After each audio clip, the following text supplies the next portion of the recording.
আকাশদা ক কি হ'ল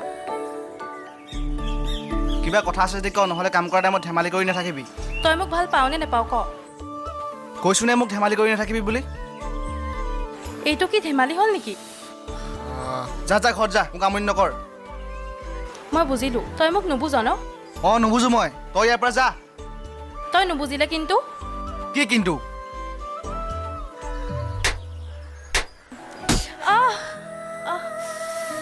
কি পাগল কিয় চুপতি কৰ এইবোৰ কোপটো যদি জোৰকৈ পৰা হ'লে একো চুপতি কৰা নাই জোৰকৈ পৰিব লাগিছিল ঐ পাগলী তোৰ কিহে পালে হা এনেই অকণমান দুখ পালেচোন কান্দি অৱস্থা নাইকিয়া হ আৰু এতিয়া যে তই নিজে পাতি দিছ চাওঁ নুচুবা তোমাক হাতযোৰ কৰিছোঁ তোমাক ভাল পোৱা আৰু কিমান পৰীক্ষা দিব লাগিব নে এক কষ্ট দি ভাল পোৱা তাহে হাতখন পাতি দিলে মইতো গমেই নাপালোঁ পপি চুপ থাক প্লিজ হ'ব এতিয়া ঘৰ যাওঁ ব'ল